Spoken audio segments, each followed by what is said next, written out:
পেঁপে ভাই ইহা এমনই একটা সবজি, আমার মনে হয় না যে কেউ এই সবজিটাকে ভালোবেসে খায়, একমাত্র জোর করে ছাড়া। আর পেঁপে রান্নার ক্ষেত্রে আমরা কি বুঝি, গরুর মাংস দিয়ে আর মুরগির মাংস দিয়ে তরকারি। কিন্তু আজকে এই রেসিপিটা যদি আপনারা একবার বাসায় ট্রাই করেন, আপনারা জাস্ট এই রেসিপিটার ফ্যান হয়ে যাবেন। হ্যালো এভরিওয়ান, আসসালামু আলাইকুম। কী অবস্থা সবার, কেমন আছেন আপনারা সবাই? আজকে আপনাদেরকে আমি কাঁচা পেঁপে দিয়ে মজাদার একটা ভর্তার রেসিপি তৈরি করে দেখাবো। আশা করছি ভিডিওটি আপনাদের ভালো লাগবে, না টেনে সম্পূর্ণ দেখার অনুরোধ রইল। কাঁচা পেঁপেগুলো আমি ভালো করে খোসা ছাড়িয়ে এরকম মোটা মোটা টুকরো করে কেটে নিয়েছি আর পানি দিয়ে ভালো করে ধুয়ে নিয়েছি।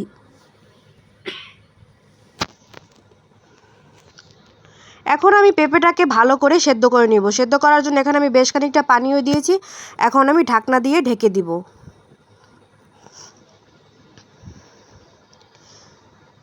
ওদিকে চুলাটা জ্বালিয়ে দিয়েছি। এখন পেঁপে রান্নার জন্য আমার যা যা দরকার আমি সেগুলো এখন কেটে কুটে নেব। নিয়ে নিয়েছি বড় বড় সাইজের 2টা পেঁয়াজ, আর নিয়েছি ধনিয়া পাতা, কাঁচামরিচ আর বেশ কিছুটা শুকনো লাল মরিচ। এখন পেঁয়াজটাকে আমি ভালো করে কুচি কুচি করে কেটে নিব। পেঁপে ভর্তার ক্ষেত্রে আমার কাছে শুকনো মরিচ দিয়ে ভর্তাটা ভালো লাগে, আর কাঁচামরিচ দিলে একটা ভালো ফ্লেভার আসে, তাই আমি 2-3টা কাঁচামরিচও দিয়েছি আর বেশ কিছুটা শুকনো লাল মরিচও নিয়েছি। ধনিয়া পাতাগুলো ভালো করে ধুয়ে পরিষ্কার করে কুচি কুচি করে কেটে নিলাম। আমার পেঁয়াজ মরিচগুলো কাটা শেষ। এখন যে লাল মরিচগুলো ছিল সেগুলোর বোটাগুলো ভালো করে খুলে নিলাম।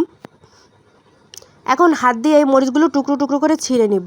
আমার সব মশলা কাটাকুটি শেষ। এখন আমি চুলায় দেখলাম যে আমার পেঁপেগুলো সেদ্ধ হয়েছে কিনা, কিন্তু না, পেঁপেগুলো সেদ্ধ হয়নি। এটা সেদ্ধ হতে বেশ খানিকটা সময় লাগবে। পেঁপে সেদ্ধর ক্ষেত্রে আপনারা চাইলে এখানে সামান্য পরিমাণে লবণ দিতে পারেন, তাহলে যে কোনো তরকারি তাড়াতাড়ি সেদ্ধ হয় আর ভিতরে একটু লবণও ঢুকে। আমি আবার ঢাকনা দিয়ে বেশ কিছুক্ষণ সেদ্ধ করে নেব। অনেকক্ষণ জাল করার পরে এখন দেখতে পাচ্ছেন পেঁপের কালারটা কিন্তু অনেকটা চেঞ্জ হয়েছে আর পেঁপেটা খুব ভালো করে সেদ্ধ হয়েছে। ভালো করে সেদ্ধ হওয়ার পর পেঁপেতে যে পানিটা ছিল সেটা আমি একটা ছাঁকনিতে দিয়ে ছেঁকে নিলাম। এখন সেদ্ধ পেঁপেগুলো একটা পাতিলে দিয়ে এরকম একটা ডাল ঘুটনি দিয়ে ভালো করে এটাকে থেতো করে নিব। আপনারা চাইলে ব্লেন্ডারে দিয়েও এটাকে ব্লেন্ড করতে পারেন, কিন্তু আমার কাছে মনে হয় যে এরকম ঘুটনি দিয়ে থেতো করলে একটু আস্ত আস্ত থাকে, খেতে ভালো লাগে।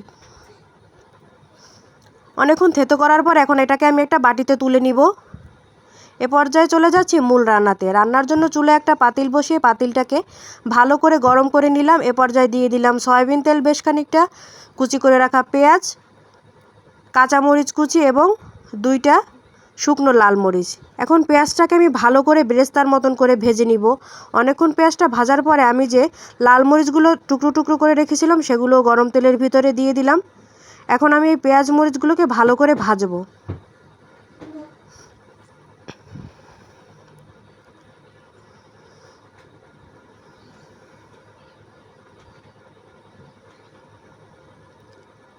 পেঁয়াজটাকে আমি একদম লাল লাল বেরেস্তার মতন করে ভেজে নিয়েছি।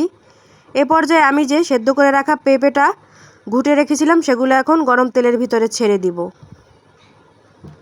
এভাবে পেঁপে ভর্তা করলে খেতে ভীষণ মজা হয়।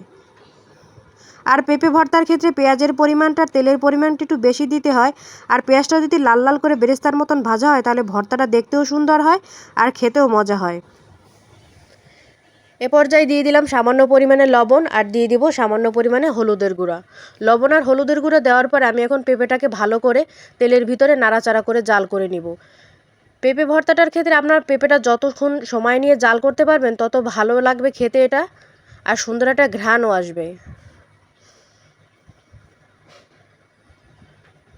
আমি এটাকে অনেকক্ষণ সময় নিয়ে তেলের ভিতরে ভালো করে ভেজে নিলাম। অনেকক্ষণ ভাজার পরে মনে হচ্ছে যে হলুদের গুঁড়াটা একটু কম হয়েছে, তাই আমি আবার সামান্য পরিমাণে একটু হলুদের গুঁড়ো দিয়ে দিলাম। পেঁপে ভর্তার ক্ষেত্রে হলুদের পরিমাণটা একটু কমই দিতে হয়, তাহলে দেখতে ভালো লাগে আর খেতেও ভালো লাগে, হলুদের একটা গন্ধ আসে না। অনেকক্ষণ ভালো করে তেলের ভিতরে ভাজার পরে কালারটা কিন্তু অনেকটা চেঞ্জ হয়েছে হলুদের। এ পর্যায়ে আমি দিয়ে দেব কুচি করে রাখা ধনিয়া পাতাগুলো। ধনিয়া পাতা তো আমরা মোটামুটি সব সবজিতেই ব্যবহার করি রান্নার ক্ষেত্রে, কিন্তু ভর্তার ক্ষেত্রে ধনিয়া পাতা দিলে সুন্দর একটা ঘ্রাণ আসে, খেতেও ভালো লাগে। ধনিয়া পাতা দেওয়ার পরে ভর্তা থেকে কিন্তু খুব সুন্দর একটা ঘ্রাণ আসতেছে। আর এই ভর্তাটা আপনি যত সময় নিয়ে ভাজবেন ধৈর্য ধরে, অতই খেতে মজা হবে। পেঁপেটা কিন্তু আমি একদম লাল লাল করে ভেজে নিয়েছি, আপনারা দেখতেই পাচ্ছেন। আমার ভর্তাটা বানানো প্রায় শেষের দিকে। এই ভর্তাটা খেতে ভীষণ মজা হয় গরম গরম ভাতের সাথে। এটা আমি আমার মায়ের কাছ থেকে শিখেছি। আমার মা এই ভর্তাটা ভীষণ ভালো বানায়। আমার রান্নাটা কিন্তু শেষ। এখন আমি আপনাদেরকে পরিবেশন করে দেখাচ্ছি গরম গরম।